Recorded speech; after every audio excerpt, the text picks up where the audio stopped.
Hey guys, welcome back to Let Me Tell You Why podcast. I am your host, Jeremy Jacobowitz, and we have a fun one in store today. It's all about Tokyo, Japan.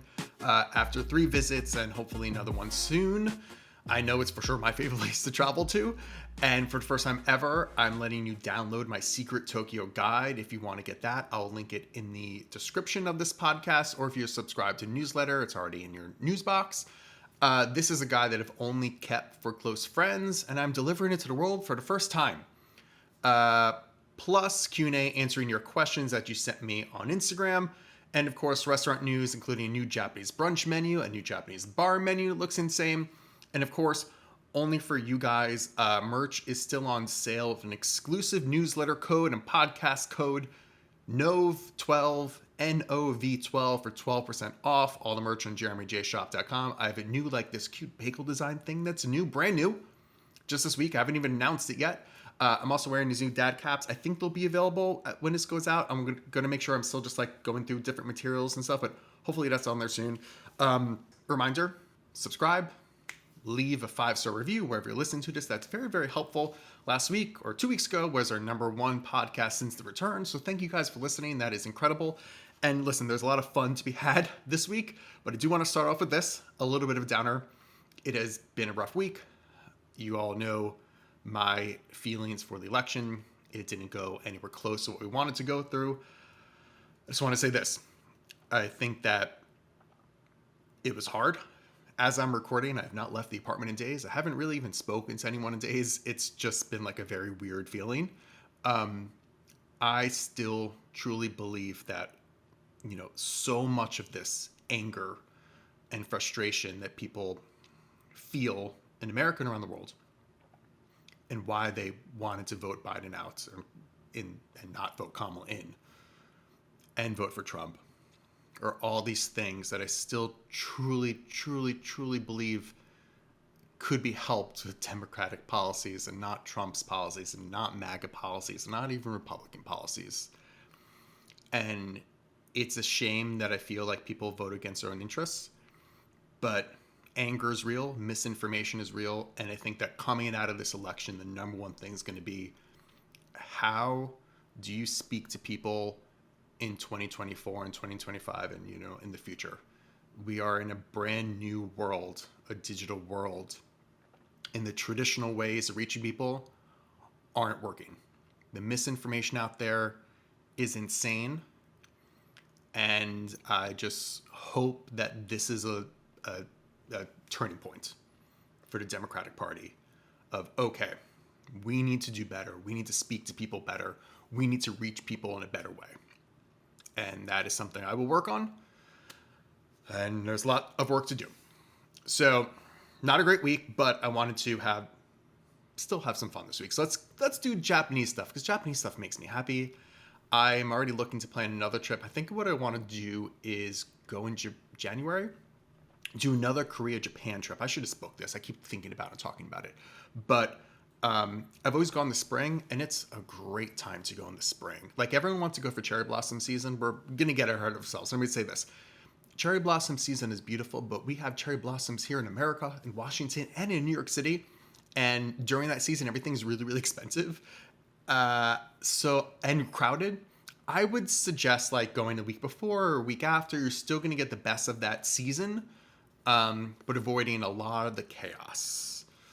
They're beautiful. But yeah, I wouldn't do it as a first timer. Save some money. You'll be fine. Out of all the things I've done in Japan, and as beautiful as cherry blossoms are, it's the bottom of my list of cool stuff to do. Okay. So that's my tip #1. But let's get into these questions that you guys sent on Instagram. So tips on transportation. Tokyo has the most insane subway system I've ever seen. And this is someone coming from New York City. It is big, it is massive, and it gets everywhere. So absolutely take the subway. What you want to do is there are a few digital cards you can put on your phone's wallets. I think they all work the same. I downloaded Passmo. I filled it up at the end and just tap and go at every station and work perfectly. I would always suggest that. It's a great walkable city. Walk everywhere. When I'm in Tokyo, I'm probably walking for hours and hours and hours and hours and hours. Walk. I think it's also just like the best way to experience cities is just walking. You really like, you're forced to sort of like take everything in much more than a subway, obviously, or even a car. Walk around, take the subway, you'll get around really easy. This is jumping ahead too, but all of the subway announcements are in English. And Google Maps is really great in Tokyo. It literally, because the train stations are so confusing, like, oh my God. But if you follow the map exactly, it tells you like what exit to get out of, what car to get onto, so you know which direction to go when you're getting off the subway. It is overwhelming, but if you just do it enough times, it is easy enough and you can get ever super, super cheap. There are Ubers. There are taxis everywhere too. I would suggest Ubers just because like my experience of taxis is that it's really hard to communicate with the drivers or where you're going to go. You're kind of like showing them a map and they have to translate it on their phone and blah, blah, blah, blah. Where if you just use Uber, it's in, they know where to go. It's much easier. Ubers are everywhere. I don't know if they're cheap necessarily, but definitely an easy thing. Like if you have heavy bags with you, I always take an Uber back and forth, whatever. And then if you're going to be going to another city in Japan, which I definitely recommend you do, the Shinkansen is the best way to do it. Those are the bullet trains. They go super fast and they're just like, they're perfect. I wish we had a train system like that in America. You do want to book ahead of time. You can buy tickets at the train station if you want, because you do have to pick out your seat. But if you go online, I think you generally save money if you book it ahead of time also. So I would do that. And if you're traveling with big bags, you have to pay for that as well. So it's just easier to go ahead and plan ahead. You don't have to do it that far ahead, but maybe even like a day ahead is really going to help you. So next question, where should I stay? So every time I've gone, I have stayed at the Hotel Graceway Shinjuku. I will say this, staying in Shinjuku is like staying in Times Square, which I would almost never suggest someone to do when they come to New York. But I understand why people want to do it in New York for the same reason I do in Japan, is that having the Shinjuku train station right there means you have subways to get almost anywhere in Tokyo. So as chaotic as it is, it could be a little gross there too. Like it's legit like grimy Times Square stuff. As there's lots of fun stuff too, but a little grimy. I would stay there. The hotel isn't that expensive. Listen, most hotels in Japan are going to have really small rooms. So just something you're going to have to get used to. So my room is not big at all when I got there, but it's comfortable. The hotel staff is really, really great. It's easy to get around. So that's always my suggestion. I've stayed at some other hotels and I've just found like even going up in price, I didn't get so much more out of it. So, but that's it to me. Like hotels are always hard because I'm not a hotel person either. Like, I don't know if there's any amenities at this hotel truly. There's a giant Godzilla on top, so that's a cool thing. But even another question someone asked, like hotels or gyms. This one doesn't have a gym, but they have like a gym pass you could use at a gym that's across the street. So I think it like sort of straddles the line of sort of like being a medium place to be. All right, how to plan for wait times and booking ahead for restaurants. So yeah, wait times at restaurants could get really, really long. People love lining up for things in Tokyo. So here's always my suggestion of any restaurant you want to go to. Google ahead of time whatever the restaurant's name is and reservation and figure out what the system is. I don't really find that there's like one reservation thing in Japan that has almost every restaurant. They all kind of have their own system. And I always say, if they have reservations, I would absolutely make a reservation. I hate waiting online. I don't want to do that. 3 sites that I use, Japan by Food is great, Table Log is great, and My Concierge Japan has a ton of restaurants. So you could maybe start there, but I would always Google like that restaurant, reservation, see what pops up. Some of them have reservation charges. It's equivalent to like $5. I would just do it to avoid waiting online, avoid the chaos of everything. Bite the bullet, get the reservation. If it is a place you have to wait online for, I always suggest of maybe trying going on off hours or being the first one online. Like there was a dish, what was the katsudon dish I did a year ago? I think they opened up at 11 and like I got there at 10:30. There was already a line, so we had to wait 45 minutes still. So it's like get there super early. So pick and choose what you want to do based off of that. And usually it's worth it, to be honest. But yeah, I would be prepared to wait, which is also a good reason not to go during cherry blossom season. There's just less people there. So what are some can't miss stuff for first timers?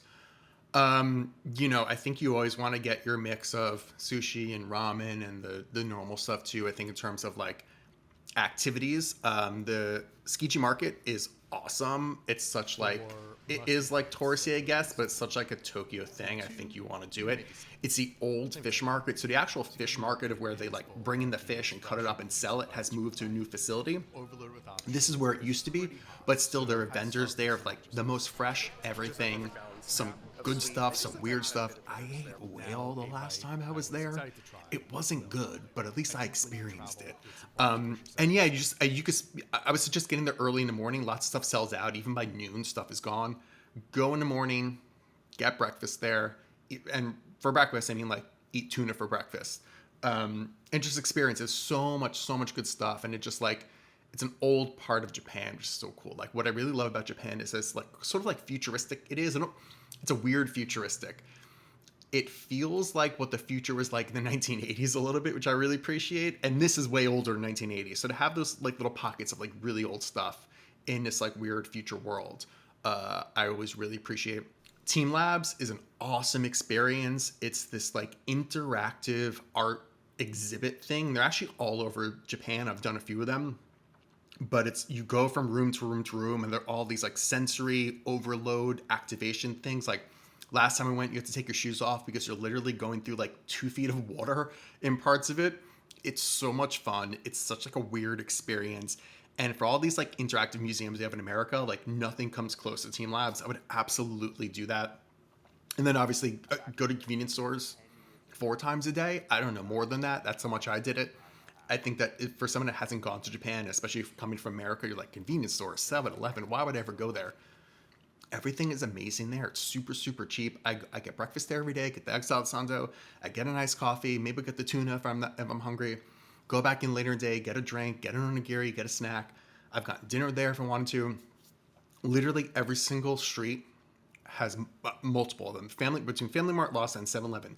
Every single street has them. They are such a part of Japanese culture. And if you miss that, you're doing yourself a disservice. This question is, when will Kanye leave Japan? I didn't realize Kanye's in Japan at the moment. I feel sorry if he's acting up in Japan. I don't have an answer for you, unfortunately, but hopefully soon. How much Japanese do I need to know? So I think you don't really need to know any Japanese, to be honest. Like I would know a few words. Thank you, hello, excuse me, very little things, just some more be polite.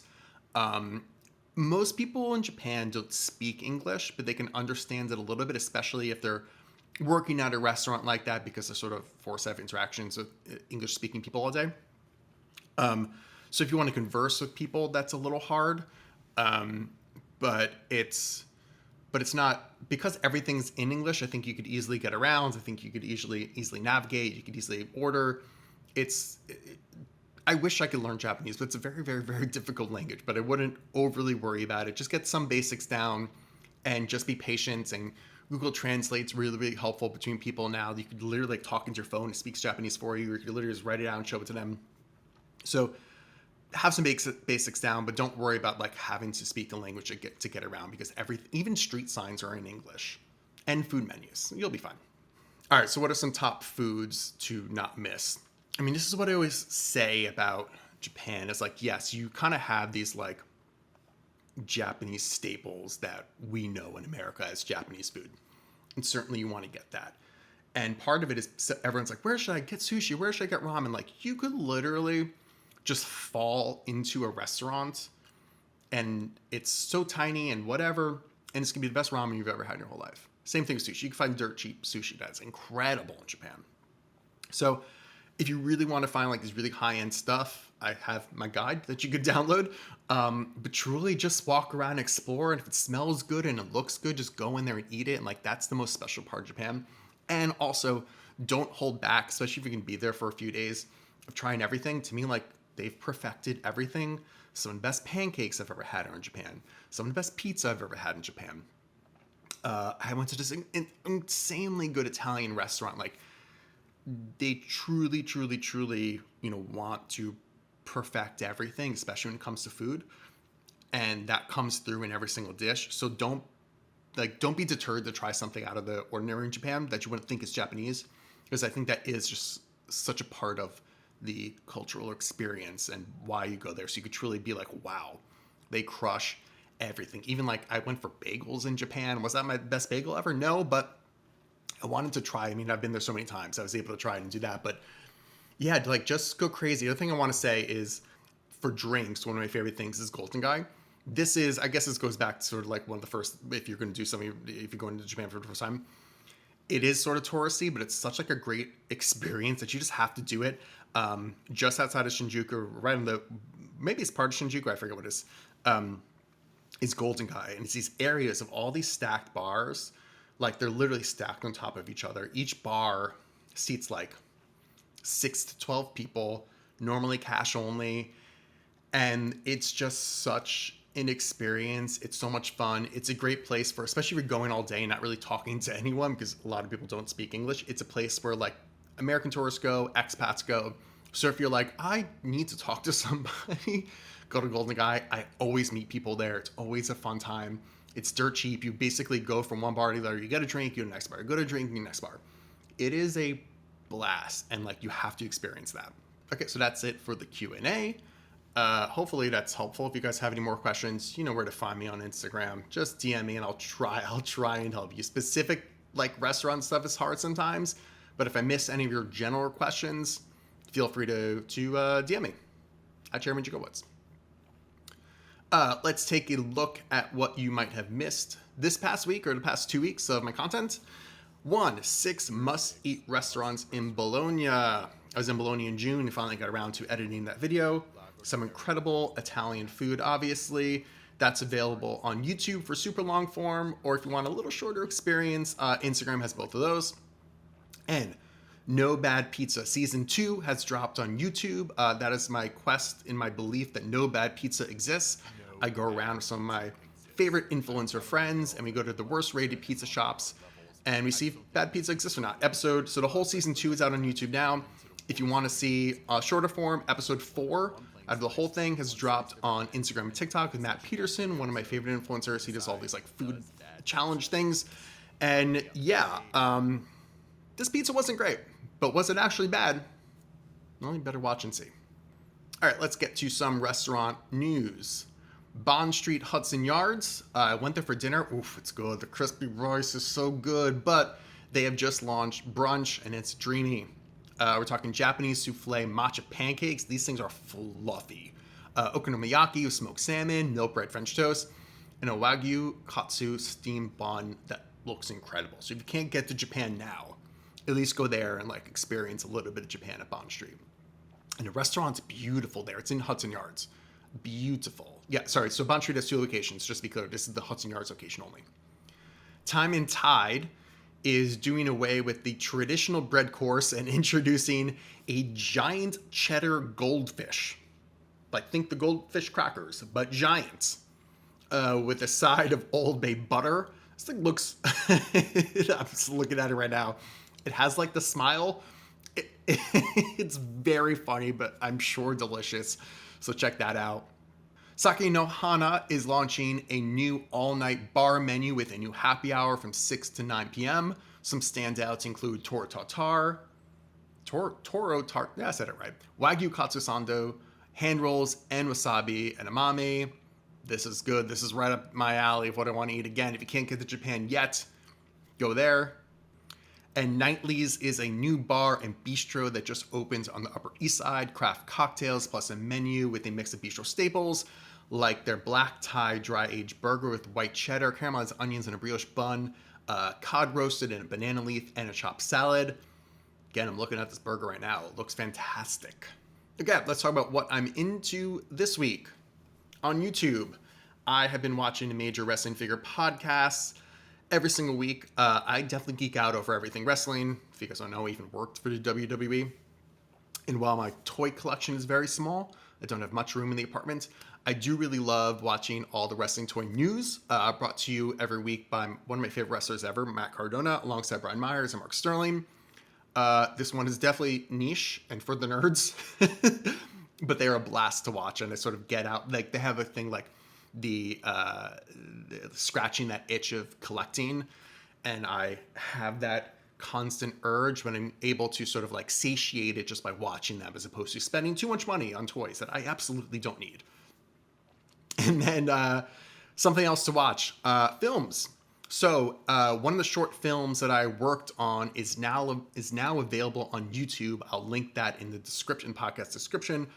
On a Scale was written, produced, and stars my friend Jamie Schwartz, who also worked with me on The Sandwich Line, my other film that I like really hands-on produced. In it, she plays Zoe, who is on her quest to be heard with her male bosses at a holiday party while trying to discuss sexual harassment at the workplace. So I helped produce this and do the whole thing, but I also made my acting debut. It's short. It's like 10 minutes. It's on YouTube. Watch it. Give us some love. Hit the like button. Comment on that. The first of hopefully many film projects that I'll be working on sharing with you guys. Thank you guys so much for listening. If you made it this far, make sure you sub. Make sure you leave that 5-star review. If you want to buy merch, jeremyjshop.com. Brand new merch there. Brand new stuff there. Sales there. It's a great place to buy holiday gifts. It's already holiday season, which is crazy. So start buying holiday gifts for everybody else. And I will talk to you next week.